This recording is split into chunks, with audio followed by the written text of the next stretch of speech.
ꯄꯤꯛꯂꯕꯁꯨ ꯄꯤꯛꯅ ꯍꯩꯊꯣꯏ ꯁꯤꯡꯊꯣꯏꯔꯕ ꯀꯌꯥ ꯎꯠꯊꯣꯔꯛꯄꯒꯤꯗꯃꯛ ꯃꯃꯤꯡ ꯆꯠꯂꯕ ꯑꯩꯈꯣꯏꯒꯤ ꯏꯔꯩꯕꯥꯛ ꯏꯔꯝꯗꯝ ꯃꯅꯤꯄꯨꯔꯅꯤ ꯊꯣꯏꯗꯣꯛ ꯍꯦꯟꯗꯣꯛꯄ ꯒꯨꯟꯁꯤꯡ ꯑꯁꯤꯕꯨ ꯁꯛꯇꯥꯛꯂꯤꯕ ꯂꯝꯁꯤꯡ ꯑꯁꯤꯗꯤ ꯁ꯭ꯄꯣꯔꯠꯁ ꯑꯥꯔꯠ ꯑꯦꯟ ꯀꯜꯆꯔ ꯑꯁꯤꯅꯆꯤꯡꯕꯅꯤ ꯃꯔꯛꯁꯤꯗ ꯑꯦꯖꯨꯀꯦꯁꯟ ꯑꯃꯁꯨꯡ ꯀꯝꯄꯤꯇꯤꯇꯤꯚ ꯑꯦꯛꯖꯥꯝꯁꯤꯡꯗꯁꯨ ꯑꯩꯈꯣꯏꯒꯤ ꯅꯍꯥꯁꯤꯡ ꯑꯇꯣꯞꯄꯗꯒꯤ ꯀꯔꯤꯁꯨ ꯇꯥꯗꯦ ꯍꯥꯏꯕ ꯑꯩꯈꯣꯏꯒꯤ ꯅꯍꯥꯁꯤꯡꯅ ꯑꯗꯨꯃꯛ ꯎꯠꯇꯨꯅ ꯂꯥꯛꯂꯤ ꯃꯈꯣꯏꯁꯤꯡ ꯑꯗꯨꯗꯒꯤ ꯉꯁꯤꯁꯨ ꯅꯍꯥ ꯑꯃ ꯎꯅꯖꯕꯒꯤ ꯇꯥꯟꯖꯥ ꯑꯁꯤ ꯂꯧꯖꯔꯤ ꯑꯩꯈꯣꯏꯒꯤ ꯁ꯭ꯇꯨꯗꯤꯑꯣꯗ ꯍꯟꯗꯛꯇ ꯌꯨꯅꯤꯌꯟ ꯄꯕ꯭ꯂꯤꯛ ꯁꯔꯚꯤꯁ ꯀꯝꯃꯤꯁꯟꯅ ꯂꯧꯕ ꯁꯤꯚꯤꯜ ꯁꯔꯚꯤꯁꯦꯁ ꯑꯦꯛꯖꯥꯃꯤꯅꯦꯁꯟ 2017ꯒꯤ ꯔꯤꯖꯜꯠ ꯍꯥꯏꯗꯣꯔꯛꯄꯗ 970 ꯔꯦꯡꯛ ꯐꯪꯕ ꯉꯝꯈ꯭ꯔꯕ ꯅꯤꯡꯊꯧꯖꯝ ꯖꯣꯟꯁꯟ ꯃꯩꯇꯩꯒꯅꯤ ꯑꯍꯥꯟꯕꯃꯛꯇꯗ ꯖꯣꯟꯁꯟꯕꯨ ꯑꯥꯀꯥꯁꯋꯥꯅꯤ ꯏꯝꯐꯥꯜꯒꯤ ꯃꯥꯏꯀꯩꯗꯒꯤ ꯀꯣꯡꯒ꯭ꯔꯦꯆꯨꯂꯦꯠ ꯇꯧꯖꯔꯤ ꯑꯗꯨꯒ ꯁ꯭ꯇꯨꯗꯤꯑꯣꯗ ꯇꯔꯥꯝꯅ ꯑꯣꯛꯆꯔꯤ ꯑꯍꯥꯟꯕꯃꯛꯇꯗ ꯑꯥꯀꯥꯁꯕꯥꯅꯤ ꯏꯝꯐꯥꯜꯅ ꯑꯩꯕꯨ ꯃꯌꯥꯝꯒ ꯁꯨꯃꯥꯏꯅ ꯋꯥꯔꯤ ꯉꯥꯏꯍꯥꯛ ꯁꯥꯟꯅꯅꯕꯒꯤ ꯇꯥꯟꯖꯥ ꯑꯃ ꯄꯤꯕꯤꯕꯁꯦ ꯑꯩꯉꯣꯟꯗꯁꯨ ꯌꯥꯝꯅ ꯅꯨꯡꯉꯥꯏꯖꯩ ꯑꯗꯨꯒ ꯁꯤꯒꯨꯝꯕ ꯇꯥꯟꯖꯥ ꯑꯃ ꯄꯤꯕꯤꯕꯒꯤꯗꯃꯛꯇ ꯑꯥꯀꯥꯁꯕꯥꯅꯤ ꯏꯝꯐꯥꯜꯕꯨ ꯌꯥꯝꯅ ꯊꯥꯒꯠꯆꯔꯤ ꯄꯔꯤꯈ꯭ꯌꯥꯒꯤ ꯐꯣꯜ ꯍꯥꯏꯗꯣꯛꯄꯗꯤ ꯍꯞꯇꯥ ꯑꯃ ꯍꯦꯟꯖꯜꯂꯛꯑꯦꯀꯣ ꯖꯣꯟꯁꯟ ꯃꯌꯥꯝꯅꯗꯤ ꯂꯣꯏꯅ ꯈꯪꯅꯔꯕꯅꯤ ꯖꯣꯟꯁꯟꯒꯤ ꯃꯇꯥꯡꯗ ꯈꯕꯔꯗ ꯇꯤꯚꯤꯗ ꯂꯣꯏꯅ ꯄꯥꯈ꯭ꯔꯕꯅꯤ ꯇꯥꯈ꯭ꯔꯕꯅꯤ ꯑꯗꯨꯕꯨ ꯑꯩꯈꯣꯏꯒꯤ ꯏꯟꯇꯔꯚ꯭ꯌꯨꯒꯤ ꯐꯣꯔꯃꯦꯂꯤꯇꯤ ꯑꯃ ꯑꯣꯏꯅ ꯀꯁꯇꯃꯔꯤ ꯑꯣꯏꯕ ꯑꯣꯏꯅ ꯏꯁꯥꯒꯤ ꯃꯇꯥꯡꯗ ꯕꯥꯏꯑꯣꯗꯥꯇꯥ ꯃꯇꯦꯛ ꯑꯃꯇꯪ ꯊꯝꯕꯤꯔꯝꯃꯨ ꯑꯩꯒꯤ ꯃꯤꯡ ꯅꯤꯡꯊꯧꯖꯝ ꯖꯣꯟꯁꯟ ꯃꯤꯇꯩ ꯑꯩ ꯃꯥꯂꯣꯝ ꯇꯨꯂꯤꯌꯥꯏꯃ ꯏꯝꯐꯥꯜ ꯋꯦꯁꯀꯤ ꯃꯅꯨꯡ ꯆꯟꯅ ꯂꯩꯔꯤꯕ ꯏꯌꯥꯔꯄꯣꯔꯠ ꯔꯣꯗꯁꯤꯗꯒꯤꯅꯤ ꯑꯩꯒꯤ ꯑꯄꯣꯛꯄꯒꯤ ꯃꯤꯡꯅ ꯅꯤꯡꯊꯧꯖꯝ ꯄ꯭ꯔꯤꯌꯣꯀꯨꯃꯥꯔ ꯀꯧꯏ ꯃꯍꯥꯛ ꯑꯁꯤ ꯚꯦꯇꯅꯔꯤ ꯗꯤꯄꯥꯔꯠꯃꯦꯟꯇꯗ ꯑꯦꯁꯤꯁꯇꯦꯟꯠ ꯑꯦꯛꯁꯇꯦꯟꯁꯟ ꯑꯣꯐꯤꯁꯥꯔ ꯑꯣꯏꯅ ꯊꯕꯛ ꯇꯧꯔꯤ ꯑꯗꯨꯒ ꯑꯩꯒꯤ ꯏꯃꯥꯁꯤꯅ ꯅꯤꯡꯊꯧꯖꯝ ꯑꯣꯡꯕꯤ ꯏꯕꯦꯌꯥꯏꯃ ꯗꯦꯕꯤ ꯃꯍꯥꯛꯁꯤ ꯏꯂꯦꯛꯇ꯭ꯔꯤꯁꯤꯇꯤ ꯗꯤꯄꯥꯔꯠꯃꯦꯟꯠ ꯀꯩꯁꯥꯝꯄꯥꯠꯀꯤ ꯕ꯭ꯔꯥꯟꯆꯁꯤꯗ ꯍꯧꯖꯤꯛ ꯀ꯭ꯂꯥꯔꯛ ꯑꯣꯏꯅ ꯂꯩꯔꯤ ꯑꯩꯒꯤ ꯏꯆꯟꯅꯨꯄꯤ ꯑꯃꯈꯛ ꯂꯩ ꯃꯍꯥꯛꯁꯤ ꯗꯣꯛꯇꯔꯅꯤ ꯄꯣꯁꯠ ꯒ꯭ꯔꯦꯖꯨꯑꯦꯁꯟ ꯇꯧꯔꯤ ꯔꯤꯝꯁꯇ ꯑꯗꯨꯒ ꯑꯩꯒꯤ ꯏꯅꯥꯎꯅꯨꯄꯥ ꯑꯃ ꯂꯩ ꯃꯍꯥꯛꯁꯤ ꯄꯨꯂꯤꯁ ꯁꯔꯚꯤꯁꯇ ꯂꯩꯔꯤ ꯑꯩ ꯏꯁꯥꯒꯤ ꯑꯣꯏꯅ एजुकेशनल बैकग्राउंड हायरगदी आई क्लास 10 फाउबा मॉडर्न इंग्लिश हाई स्कूल घरीदा तमजरई ISSLCC 2001 दा पास तौर मतुंगदा 2003 दा आइसे काउंसिल की क्लास 12 एग्जामिनेशन HRD दा तमगा पास तौजरई आई मणिपुर की ओइना 7th पोजीशन फंगजई अतुगा मथंगी चहीदा मेडिकल डायरेक्टर एना कंडक्ट तौबा MBBS एंट्रेंस एग्जाम दा मणिपुर की ओइना 9 सुबा पोजीशन फंगजई मदुगी मतुंगदगी रिम्स दा आई तमबा मतुंगदा 2010 दा इंटर्नशिप लोरगा 2011 दा मेडिकल ऑफिसर ओइना आई थबक चंगजई अदुगा बिष्णुपुर डिस्ट्रिक्ट हॉस्पिटल दा आई मफमदुदा सही अहुम थबक तौजरमी अदुगी मतुंगदगी आई 2014 दा मणिपुर सिविल सर्विस एग्जामिनेशन थारगा 14 दा आई जॉइन तौर मतुंगदा हौजिक सी साइटु कंफाजोल हारिबा सब डिविजन सिगी SDO PTO होइना थबक पुजरी मतंग असिदा आइना खंजनिंगबा इसासे मीडिया ना याम इखंग खंगौदना सुमाइना इंटरव्यूज लौनबा दगी इसागी मतंगदा आर्टिकल्स इनबा मयाम इसागी लाइफ ता सुमाइना चेंजेस अमा लाकबसिदा इसागी एक्सपीरियंस तो करी फाउबीगे अदुगा ngसाइगी एग्जाम की रिजल्ट थोलकपा नुमितसिदगी ngasi भाउदा इसादा फाउबीबा नुंगाइबा हराउबा मयाम दो अदु करम हाइना फोंदोपिनिंगी रिजल्ट से उबदम नुंगाई मरमदी मसिना नांगै खंजरंबा UPSC की एग्जाम सी अखोइना फंगबंगा मोइद्रा मसिबु लांथोकबंगा मोइद्रा ना खलंबगी अकीबदुसु लोइनमंग नत्रगसु खरा खजिक हंदब्राइना खल्ली होय एग्जाम से हाइदो मतुंगदा मीडियाना सुमाइना तौबिरकसे हानबदा याम हाइनदे अखोइ हानसु सुमाइना याम कन्ना इंटरेक्ट तौरक नतबनिना अदुबु हौजिकती तबना मसिदा चासनबसु इसानासु खरा होनबा इसागी सिविल सर्विसेज एग्जामिनेशन थारकोइ मतंगसे अखोइना खंजनिंगी ngасai panbikhibada isasu medical graduate ni UPSC civil services examination thagani haina isana aim tawba horakpase karamba matang dagi no aduga sigi mayamda inspiration ama oigadawba matang do share tawbiram civil service examination haibasi Masih prepare तौनब होनबदा like खक्तना तना अखोइगी नोंगमगी नुंतिगी थेंगनरिबो पोतसिंगजे मसीदगी सो अखोइना inspiration मयाम फंगबा याइना खल्ली आई इसागी ओइनादी आई medical officer ओइना मतम खरा लेजरिंगे सिदा अखोइगी खुंगंगी प्रजा सिंगसिना कदाइ फावबा health sector सिदा वाटलिबगे हाबसे आइना खरा खजिक उबो फंगजै हेल्थ हाइरगा अखोइना चुमनगी गुली थाबा अदु खक्तना तबा अखोइगी थक्ननबा इसिंग अफबा फंगबा अदगिदी खोंग हामनबा मफम फजना थंबा आइना चुमनगी मेडिकल की फील्ड कक लाइरगदी आइगी थबकसी नारबा मीदुबु लायेंगनबगी थबकतुदी आई तौजबा वेरेस नारक्त्रिबा मीसिबु कमाइना नारहलोइदगे हाइबगी मतंगसे मसिदा पॉलिसी फॉर्मुलेशन की लेवल दसु आइगी ओइबा कंट्रीब्यूशन आइगी ngамजबा खरा आई पांथोकजबा पामजबा सिसो आइगी अचौबा इंस्पिरेशन नि लोइनना मणिपुर की हौगलकलिबा नहासिंगसे मखोइदा आइगुमना मतममदा सिविल सर्विस हाइबसे अखोइना थारगसु पांग फंगोइदबा पोनी नत्रगना दिल्ली दा कोचिंग चत्रगदी मसी फंगोइ का हाइबगी तोंगानबा मीडियम अमा लेरमबसे मसी मसु आई खितंग चुमथोकनिंगबा मसीगी पोट मयाम सिनसु अइगोंदा सिविल सर्विस से थानबगी अचौबा इथिन नम piggy हाइबदारे Lamba फंगलोइदबा मंगलान मक्ति नत्ते Masih हौगलकलिबा छात्रसिंगसिना Masih ngamgani haiba wakalamga loinana anouba thaunamga loinana hona ningbagi apamadu ita sengna leijai Johnson ki wari se taraga haugalakliba naha mayam dasu anouba inotama dagi inspiration mayam ama pini haina aina su thajajai maraksida amana mayamna hainabada thabak ama thiba haibase adugi aram khawrangbado phangdriba miduna hena hotnabagi adugumba ihul ama lei haina hainai isadi thabak ama hana already pairaga su leirabani adusu mayamna yamna coveted oina launaba yamna tanaba adugumba post amda leibirini thabak ama phangba haibase isaje khajitang su relax oiba adugumba feeling su dum phawdaba nate marak sida lepa naidana exam sibu phawda yade haibagi adugumba wakhalon ga loinana exam sigi damakta prepare tobagi adugumba ihuldo karina isabu motivate tawi habdo adu khangjaningi hoi aisu miyoba moina ai service phanga matungda aise matam khara relax tawthore aise makha tana like baba talle ka haibagi wakhalama lairure adubu aina sumaina tantharuba matamda yamna grassroots level da leiriba miyo singchinadi makoina phangom thokba service phangadawa yamna wali haiba posi ubase last mile connectivity haiba dare last mile da leiriba mi singchina haibadi khunggang da leiriba mi singchina makoida phangdriba service aikoi kamaina phangangadage haibasi khalakpa matamda aikoi si delhi dagi semaba policy si khaktamak aikoina implement tawbasi khaktana yaroi policy si semba matamda su aikoi gi mafam sidagi chawrakpa moina mafam sigi hawa nungsit ki matungina policy si semgadabni haibagi posi su aikoina khanjaba aduna isamakse karigumba all india service ta changagadi manipur civil service tagi karakpa matamdadi aikoi si kitang thenggadaba adna policy formulation gi matam da aigi contribution se pigadaba aigi matam se yam sangdaba all india service tagi nauna changhoragadi policy ama semba matamda aigi contribution si kitang madugi matamdo ai phanggadra haibagi tanja sima soi phangi loinana aikoi gi mapanda aigi manabasing makoina state civil service phangaga su makoi honaba mayama leiri all india service aduna makoi ga sum interact tawbase yamna wakhal chawthokpa haigadra ano ba idea views mayama phangba makoi gi lamdadi si tawri ko ka haibase aikoina kusu phawba aduna aise amtanga thage haibagi pochei 2016 dagi hobani ai 2014 da manipur civil service sangaba matungda lepure prepare tawbase aisu tanbaje pokpanina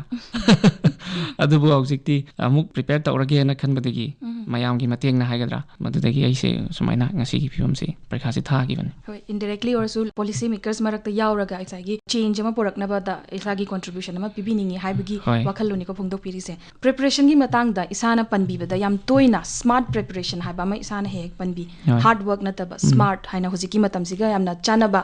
method of preparation haigadra sigi matang da tintakna ekhoigi hauraiba civil servant oinabagi nahasingda isagi maikeidagi preparation gi maungda kari tips pibiningi aikoina civil service hainai everything under the sun can be asked haidi magi syllabus haiba leite magi anything hangba matamda masidi syllabus ta yaude haina mi matana haiba yade pot khuding mak hangba yae na khalleba adubu masigi wakhal sida paragadi civil service ki like se parim kai loiba na roi aduna ahan bada koina karino hangge na khallibase makoina test tawge haina pami pose karino haibasi mana khangdokpa nainaba analysis tawba pot amabu si yerumni haina pirako matamna masi yerumni ena lowai mauta yerum se krai dagi lakpano yerum sina krai krai sina bayai yerum se karam karam mong da sem bayai ka haibagi sumaina analysis tawbagi mong se masida yamba hangbanina UPSC gi prepare tawge haragadi nongan madai numita bok simpa puragadi analysis ki pot sida dinga moy aduma like pa dawdi nateba hard work ne masina aduna UPSC na pami se analyze torknabagi potnina analysis se ngamna ba mong da kamaina pagadagi habse masi sima ahan bada thamaningi ani subada material se aduki matik yamna laigre ngasidi 2013 dagi pattern se change tawgi badagi UPSC sida ngasidi online sida aduki matik yamna laigre aikoina ngasi khandok ko se paroi duri se karam bano haibaduni coaching center mayam ama kisu makoina material mayam pibanina material mayam sidi koi pabanga moidabanina karam karam material na particular subject amagi chanai chamana ba mafam mari dagi pagadoi sorokpudi chamana ba mafam amakhakta se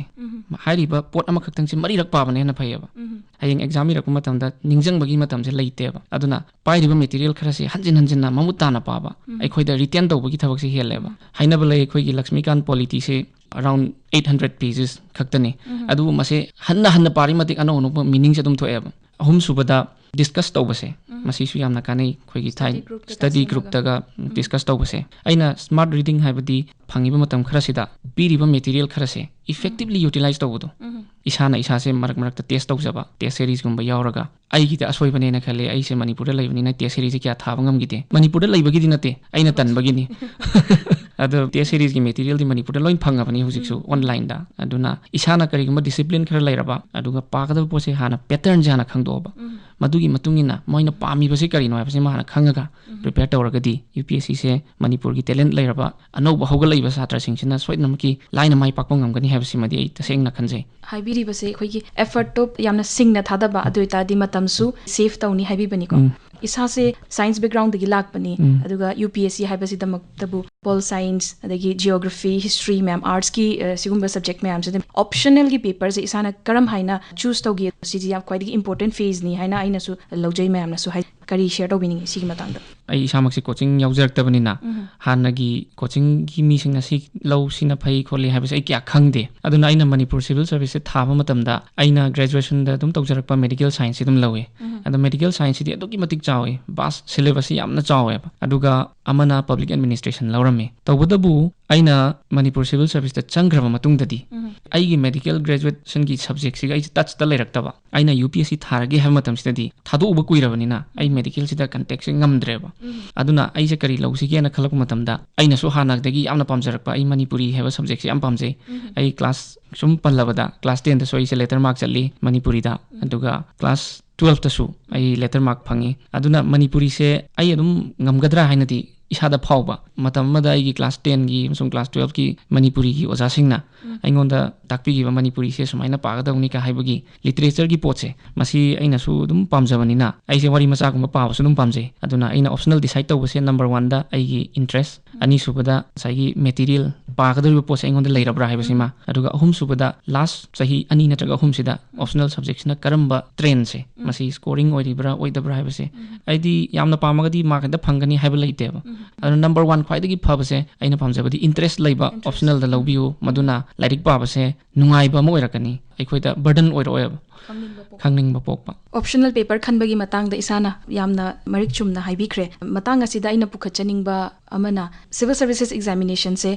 Bharat की ओइनादि ख्वाइदगी लूबा one of the toughest examination एना हाइने मयामगी mental block हाइगद्रा मयामना हानादगी सागतलगा थमजबा अखोइगी वखलोंदा अमा लेबना मसी ब्राइट स्टूडेंट्स ख्वाइदगी लाइरिक फना होरकपा गुम्बा अदुगुमना थागदबनी हाइबगी वखलोन अमसु मयामदा लेतबनते मीडियोकर स्टूडेंट्स अमगी दमक्ता कॉम्पिटिटिव एग्जामिनेशन सिगी एरिना सिदा चंगलक्की हाइना माकना करिगुम्बा खनबा तारदी सिविल सर्विसेज एग्जामिनेशन से अचीवेबल नि फावबा ngамगनी हाइबगी इसाना अदुदा करी कमेंट पिबिनिंगी यूनियन पब्लिक सर्विस कमीशन से इंडिया की ओइना छात्र मसिंग यामना थाबगी हाइरगदी यामना लुबा एग्जाम नि हाइबदा का हेना लानबदी ओइते मी खरना हाइनै मसी ग्लोरीफाइड क्लास 10 एग्जामिनेशन नेना हाइबदी मसीदा क्लास 10 दा इखोइना history geography economics science physics chemistry maths लोइन तंबा सुमाइना सिविल सर्विस हाइबसिदसु सब्जेक्ट खुदिंग मक्से लोइन यावेबा तौबदबु हाइरि मफमसिददी अइखोइना पारिबा पोचिदगी अइगी ओइबा मोड अमा सागतपा ngамगदी हाइरिबा मीसे एवरेज ओइगेरा यामना ब्रिलियंट ओइबा ओइगेरा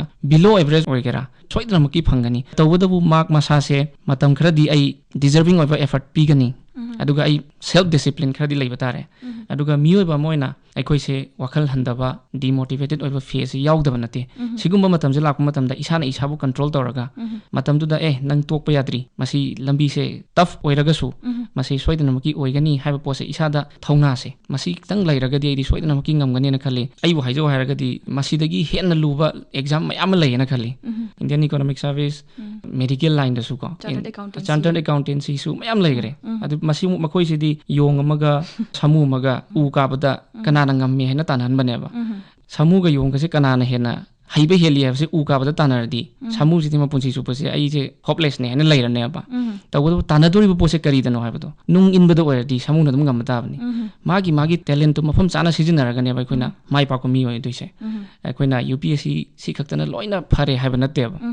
एवरेज स्टूडेंट ओइजरगसु नुंगती अखोइना खबरदा थेंगनरिबा इशू म पुखलकपा मतमदा आइगी ओइबो ओपिनियन अमा फॉर्म तौबगी हाइनबिसे मसी सुम कल्टिवेट तौरगदी एवरेज ओइगेरा एक्स्ट्राऑर्डिनरी ओइगेरा नोंगमदी सोइदनमकी UPSC से माना क्रैक तौबा ngамगनी हाबसिमदि आइ जबचाबा थाजजबनी इसाना इसाबु लेप्तना तोना पीबा थादा दोरिबा एफर्ट से मपा चाना थादाबा इसागी इंटरेस्ट मैम येंगागा हाइबिबनीको इसासे होजे SDO मा ओइना पुबिरिनी गमफाजोलदा मणिपुर से खरा वोलेटाइल ओय हैना लौने अखोइगी सोसाइटी से सोशल केओस मैम तंगदु लेतादबा अखोइगी अदुगुम्बा सिचुएशन मैम अमा लै सिगुम्बा मैम अमसु इसाना थेंगनबिरमनी हाइना खल्ली अमतंग पंजरबदा मो वायलेंस मो जस्टिस हाइना सु खंगनाबा सिगी मतंगदा हंगजनिंगबा वहंग अमना matangduda mob to hek control to bangam hodabagumba thohaningdaba thodok thokibagumba thengnabasu yawbiramgani both sides se isana ubiramnina hozik sigumba tangdu leitadaba matang ama yawrakpada isana karam haina situation se control tawbangamnaba effort thadagani haina khanbi Manipur ki mob violence ki matang se masibu deal tawnaba strategy se ai wakhaldi short term long term haina ai khaidok sage masi mati ai praja mayam da su ngasi gi thoram se ki kutong jaba lawjaraga mob violence hai pot se prithvi da khwaidagi gyan ta daba society da thokali tasengna asengbodo khangdriba mi mada aikhoina mayam changaga ngamme haibagi hekta khudakta raita sanba hekta mana lali mana chumi hekta lepase masisna aikhoigi leiriba criminal justice system sida thajadabagi achoba khudam amani masi mature oidaba society da thokali maduguma society de khoi oidana bonasi masigumba ma tholok matamda laikai da leiriba hansing civil society organization sing nasu masigumba je khara control tawbiu aikhoi su mioi banina mi khudimak se lanba yai aduga long term dadi aikhoi se mioi bagi social capital haibtare education gi mangal se aikhoi se yamna thi literate oire india gi mi singna aikhoi gi knowledge se dugi matik thagat nei kari no har gadi aikhoi gi literacy rate se dugi matik wange whereas aikhoi gi education system se rote learning lomna sum chat khibadegi aikhoi da khandabagi analyze tawbagi evaluate tawbagi poche aikhoi da cultivate tawdabagi hainabi se masi laiba kari gumba yamna sawningpa ubu matamda masi madi mana lale haina khangba orambe yai adubu nungsa sor asang bamtang hondok piraga second ani hum tangi matam je lawbiba isa se amtang aina tawdorisna karai fawba impact lakpa yai haiba se khanbiraga aikhoi praja se yamana su laik laisu haibasu ayambani kitang khandaragadi masi soidana making amgani mobile violence ki thabak simadi ai tasengna yajaningde hoi mobile violence ki thabak si oiraknabagi machak su aikhoi system si gi failure su mayam lairam yai mara laire khangaba mi ma achawa sanga sanga lairagadi hek thadok pigiba sigumbagi thabak si na su oiram yai adu masi aikoina karamba mongda correct tawgani habase government gi side gi civil society ki side gi maira paibi ki side gi community gi level gi community leader sing tongan but aikoi gi ethnic community mayam lairina aikoi mayam si pullaga amtang proper over platform da discuss tawma darkar tai natragadi kainumam tholok matamda ngaihak ki asawbuduna lamjingaga puba haibase masi sina aikoi gi chanabi oragadi masidi ijam jamba laik laisu kai su tamdaba gyan ta daba sanga da su dum thoi adu makhoi ga khoi ga di khenabam lairidana ana khoi di mioi bani adu gi level du bokti khoi kumgum si haibudu kaktani tamjani yam phajai johnson ge makalon se mo violence haibasi dabu gyan ta daba mioi gi culture ni haibi bani aduga ekhoi gi lamdam asi gyan ta na mayam punna tangduli taba samaj ama semna bada mating pangmina si haibi bani matang asida situation ama khatang pukhachage mayamna toina su unaraba aduga thoktabasu nattaba situation amana civil servants mayam bureaucrats mayam toina political interference hagedra political influence mayam ama thengnabana maram oiduna isagi thabakta yamna akaiba thengnadaba natte masina maram oiduna sugum pressure gi makhada haidi transfer chatpagi akibabu oiro adegi suspension phangbagi akibabu oiro or yamna phattaba romda hairagana thawai thabadabu oiro sigumba condition se thengnadaba natte thengnabasu yawkhre mamangda sigumba condition sida isana sigi yamna sathiraba extremely dangerous oiba stressful situation ase as a civil servant thengnaba yai haina isana su hana dagi prepared oiraga lakpiramgani sigi matangda kai haibininge UPSC ki anouba change tawraba pattern sida ethics paper haina anouba mahape masida su aikoina sumaina situational natraga circumstance ama piraga analyze tawhanbagi potsima khannabagi masigi practice edum tawhalli aikoina exam tharakpadagi hauna hoi ngasi se aikoigi political community ga bureaucrat community ga ki nexus se mabani gi marakta lairiba relation haibtare sometimes yamna sweet oi sometimes contrasting way diametrically opposite way basu chatpasu yawi sungya yararoi daba pot su tawdaba yade haiba pot sigum basu dum yawdaba nate manipur khakta su natana india da su dum loina mak thengna banani mase UPSC da su sigum bagi pattern ma paise masigum matam sida aikoina mangda phamiba aigi boss haiba tare maramti makhoi na praja ki mihut oibanina makhoina haibasi praja ki kholaung ne lawgadawne indaba yadaba mana hairiba posina kariguma lalagadi natragana pharoidaba oiragadi natragana ngahaki pharaga su tungi oina yengbada phattaba oiragadi madu phajana explain tawbiba mchange maramdi ayama matamda masigi conflict chatpase masi makhoina gyan ta dabadi oiramsu yam thoeba properly convince tawbiba mchange properly convince orba phawbada karigumba yaragadi phare yadragadi aikoi civil service ki su tongan ba hujikti civil service board kaina yam thoe hekta undue influence pi basi tawdana bagi pot adu sigumba stress si laiba matamda matang dugi personal experience ko khara sin na batare aikoina yai haidana su yot si karigumba hek paibaga bek lau thuti adi tek pa yai whereas post tapna tapna kol lagadi masi tapna chungthorok pa yai hariba kudamoina aina thabak chama phaba tawba ngamdrasu aigumba chama tholaga thabak afaba mamdang tawbada chama ti oigane tapna tapna khajik khajik semdokpa ma changi ekhoi laingoi si pai matamda krak paisal lagadi loin tai adu tapna tapna paisan ba ma changi situation si handle tawbada karamba situation no habadugi matungina analyze tawraga madugi matungina ekhoina tapna chumna chalini haidana su chumdring chalaga yumthak kai haibagi phibam masu tabanina interview da ekhoi se yamna ideal oiba answer khumba yate ideal oiba answer khumba je koi mark phangde yam artificial manba practical oiba answer piba convincing oiba hoy kamai tawraga chumjip tawgdagi haibase masida oina focus tawgdawne ba solution oriented oiba solution oriented oiba potna oiba yam nuai je Johnson makha tarak se isan nga sa ethics ki paper ama hapina hanjan hanjan panbi 2013 dagi pattern change tawda ethics ki paper da isana thengna bi ki ba ningsang bada kwaidagi tricky oina kwaidagi question je khumbada engonda yamna lu giba oiba aduga critical analysis tawbada isada wana thokiba question gum ama ningsing biradi adu panbiramo ethics paper da maksida hangbase aise nauna hogalaiba businessman amani aise kanagumba businessman achawa mana ije khut sambiragadi aise kakhalaka tawba adu aigi anuba company se karigumba chawkhanna bo honabada yam achawa businessman amana ingonda opportunity am pire magi business my company siga aiga lalonitik tawna bagi masi lifetime opportunity na habadi aidi nauna horaiba company ni na magi achawa company du gai trade tawragadi aise chawkhalaka dorini adugumba matang sida maga aiga se support chamina rusena chatle question ni ko ina haijari se support chamina ba chatpa sida chatpa gi halakpai lambi sida gari se mana thawe ina tonge aduga gari se yam kanna thawe haba jai ure magi speedometer sida adu gari sina mi amkak thome ba aina di uhore ba maje above ki normal speed ki yang thawra bane ba police na hangba matamda maje gari normal speed ki mathak ta thawbra thawdabra isi eye witness ai khakta ne ba aduda aina aigi business ki interest tu yengaga hoji ki businessman achauji bu kandoribra natragana mi ma sai legi dabase magi mi changchang doribra haiba question je nangi oba step pi oina question je hange sigumba question je am yawe keno da UPSC da maruin ethics paper se adu masigumba sida aidi yamna afaba mini mi ma gari na thongi base magi damakta aidi kathoni mai ai business ki kemta khande business yi kon tor su yai kaina iragadi mark pi deba sigumba se practical loiba aduna masidi coaching center am tan so khoi takpi bi yaro masidi ngasi degi hona paba matamda akhoi nukti gi situation thengnari dana khabar da akhoi ILP gi adu tu gai ba ko pata ore ko mafam sida ai leram magadi ke to ke ke se